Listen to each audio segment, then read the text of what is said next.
నమస్కారం. కేవలం 2 రోజులు, జస్ట్ 48 గంటల్లో ప్రపంచ మార్కెట్లు తలకిందులయ్యాయి. చూస్తుండగానే $3.2 ట్రిలియన్ సంపద ఆవిరైపోయింది. ఒకదాని తర్వాత ఒకటి డొమినోలు పడిపోయినట్టు ఈ సంక్షోభం ఎలా మొదలైందో ఇప్పుడు వివరంగా చూద్దాం. ముందుగా మన దలాల్ స్ట్రీట్ విషయానికొద్దాం.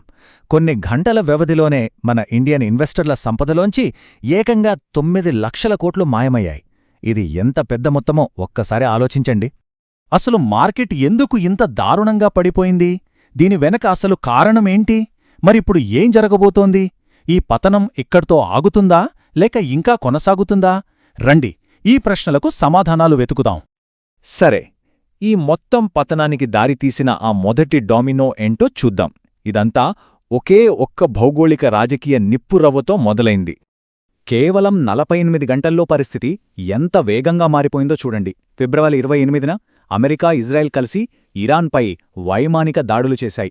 ఈ దాడిలో Iran supreme leader Ali Khamenei చనిపోయారు. దీనితో ఇరాన్ ప్రతీకారంతో రగిలిపోయింది. వెంటనే గల్ఫ్ దేశాలపై క్షిపణి దాడులు మొదలుపెట్టింది. అంతేకాదు, ప్రపంచానికి అత్యంత కీలకమైన హార్మూజ్ జలసంధిని మూసివేస్తామని బెదిరించింది. ఈ హార్మూజ్ జలసంధి ఎందుకంత కీలకమనుకుంటున్నారా? ప్రపంచవ్యాప్తంగా రవాణా అయ్యే ముడిచమురులో 20% అంటే 5వ వంతు ఈ ఇరుకైన మార్గం గుండానే వెళ్ళాలి. దీన్ని కనుక మూసివేస్తే గ్లోబల్ ఆయిల్ సప్లైకి బ్రేకులు పడినట్టే. ఇది మనల్ని రెండో డొమినో దగ్గరకు తీసుకొస్తుంది, అదే చమురు. ఈ రాజకీయ ఉద్రిక్తత నేరుగా ఆయిల్ మార్కెట్ను ఎలా కుదిపేసిందో చూద్దాం. ఇక్కడ మనం ఒక ముఖ్యమైన విషయం గుర్తుంచుకోవాలి. భారతదేశం తన చమురు అవసరాల్లో ఏకంగా 85% దిగుమతులపైనే ఆధారపడి ఉంది. అంటే అంతర్జాతీయంగా క్రూడ్ ఆయిల్ ధర కొంచెం పెరిగినా మన ఎకానమీ మీద దాని ప్రభావం చాలా బలంగా ఉంటుంది. మనది అంత సెన్సిటివ్ పరిస్థితి అన్నమాట. ఈ ఎకనామిక్ చైన్ రియాక్షన్ ఎలా పనిచేస్తుందో చూడండి. ముందు క్రూడ్ ఆయిల్ ధరలు ఆకాశాన్నంటాయి. దానివల్ల ట్రాన్స్పోర్ట్ ఖర్చులు పెరిగి దేశంలో ద్రవ్యోల్బణం విపరీతంగా పెరుగుతుంది. దాన్ని కంట్రోల్ చేయడానికి ఆర్బీఐ వడ్డీ రేట్లను తగ్గించకుండా వాయిదా వేస్తుంది. దాని ఫలితంగా మార్కెట్లో డబ్బు సర్క్యులేషన్ తగ్గి కంపెనీల లాభాలు పడిపోయి చివరికి స్టాక్ మార్కెట్ కుప్పకూలుతుంది. మార్కెట్ నిపుణులు కూడా ఇదే విషయం చెప్తున్నారు. ఒకవేళ ముడి చమురు ధర బ్యారెల్కు $150 దాటితే అది స్టాక్ మార్కెట్కు ఒక పీడకల లాంటిదే అని గట్టిగా హెచ్చరిస్తున్నారు. ఇక ఇప్పుడు మూడవ డామినో, అదే మన దలాల్ స్ట్రీట్లో జరిగిన అసలు విధ్వంసం గురించి మాట్లాడుకుందాం. ఈ మార్కెట్ పతనాన్ని సరిగ్గా అర్థం చేసుకోవాలంటే మనం 200-డే మూవింగ్ యావరేజ్ గురించి తెలుసుకోవాలి. సింపుల్గా చెప్పాలంటే ఇది మార్కెట్ యొక్క లాంగ్ టర్మ్ ట్రెండ్ను చెప్పే ఒక ముఖ్యమైన ఇండికేటర్. ఇప్పుడు ఆందోళన కలిగించే విషయం ఏంటంటే నిఫ్టీ ఈ కీలకమైన 200-డే మూవింగ్ యావరేజ్ని బ్రేక్ చేసి కిందకొచ్చేసింది. అంటే ఇది ఏదో ఒక్కరోజు నష్టం కాదు, మార్కెట్ దీర్ఘకాలికంగా బలహీనపడుతోందని చెప్పడానికి ఇదొక ప్రమాద గంటిక. ఈ పతనం దాదాపు అన్ని రంగాల మీద ప్రభావం చూపించింది. మెటల్, రియాలిటీ, ప్రభుత్వ రంగ బ్యాంకులు 4% పైగా పడిపోయాయి. కానీ ఆశ్చర్యంగా ఐటీ రంగం మాత్రం గట్టిగా నిలబడింది.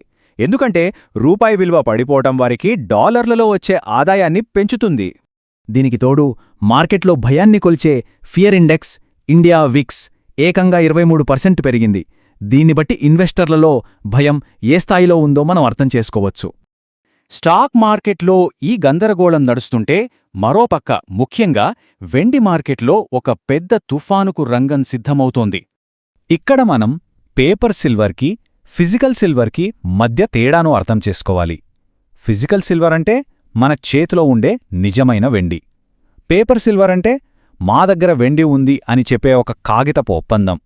సమస్య ఎక్కడొస్తోందంటే మార్కెట్లో ఉన్న నిజమైన వెండి కంటే ఈ కాగితపు ఒప్పందాలు 50 నుండి 100 రెట్లు ఎక్కువున్నాయి. ఇప్పుడు అందరూ కాగితాలు కాదు, నిజమైన వెండి ఇవ్వమని అడుగుతున్నారు. కాని అంత వెండి సప్లై ఎక్కడుంది? ఉదాహరణకు కోమెక్స్ ఎక్స్చేంజ్లో అందుబాటులో ఉన్న వెండి 60 మిలియన్ ఔన్సుల కంటే తక్కువ. కాని దానికోసం ఉన్న డిమాండ్ ఏకంగా 800 మిలియన్ ఔన్సులు. అంటే ప్రతి 13 మంది వచ్చి వెండి అడిగితే కేవలం ఒక్కరికి మాత్రమే ఇచ్చే అంత సరుకు అక్కడుంది. ఎరిక్ స్పాట్ లాంటి బిలియనేర్ ఇన్వెస్టర్లు దీన్నే షార్ట్ స్క్వీజ్ అంటున్నారు. అంటే తమ దగ్గర లేమి వెండిని అమ్మేసిన వాళ్లు ఇప్పుడు దాన్ని మార్కెట్లో కొని డెలివరీ ఇవ్వడానికి పరుగులు పెట్టాల్సిన పరిస్థితి రాబోతోందని అర్థం. ఈ మంటలకు ఆజ్యం పోసినట్టు ఏప్రిల్ 1 నుంచి ఇండియాలో రాబోయే ఒక కొత్త నిబంధన మన దేశంలో వెండి డిమాండును అకస్మాత్తుగా 46% పెంచవచ్చు. ఇది ప్రపంచ మార్కెట్లో పరిస్థితిని మరింత క్లిష్టంగా మార్చబోతోంది. ఇంతటి గందరగోళంలో ప్రతి పెట్టుబడిదారుడి మదిలో మెదిలే ప్రశ్న ఒక్కటే, ఇప్పుడు మనం ఏం చెయ్యాలి? నిపుణులు ఇస్తున్న సలహా ఒక్కటే, భయంతో అమ్మేయకండి. ఎస్ఐపిలు కొనసాగించండి. మార్కెట్ పడినప్పుడు దాన్ని ఒక అవకాశంగా చూడండి. మంచి క్వాలిటీ స్టాక్స్ను తక్కువ ధరలకు కొనుగోలు చేయండి. పోర్టుఫోలియోలో కొంచెం బంగారం, వెండి లాంటివి కూడా చేర్చుకోవడం మంచిది. ఒక విషయం గుర్తుంచుకోండి, మార్కెట్లు ఎప్పుడూ ఇలాంటి ఆందోళనలను దాటుకుంటూనే ముందుకు వెళ్తాయి. చివరిగా, మార్కెట్ ఇక్కడ నుండి తిరిగి పుంజుకుంటుందా, లేక ఇది రాబోయే ఇంకా పెద్ద పతనానికి కేవలం ఒక ఆరంభం మాత్రమేనా? భవిష్యత్తు అనిశ్చితంగా ఉంది. కాని సరైన వ్యూహంతో ఉంటే ఈ తుఫానును కూడా ఎదుర్కోవచ్చు. ఇలాంటి మరిన్ని ఫైనాన్షియల్ స్ట్రాటజీల గురించి తెలుసుకోవాలనుకుంటే తప్పకుండా సబ్స్క్రైబ్ చేసుకోండి. ఈ సమాచారం స్నేహితులకు కూడా హెల్ప్ అవుతుందనుకుంటే వాళ్ళతో షేర్ చేయండి. ఆర్థిక ప్రయాణంలో ఇదొక మంచి స్ఫూర్తినిస్తుందని ఆశిస్తున్నాం.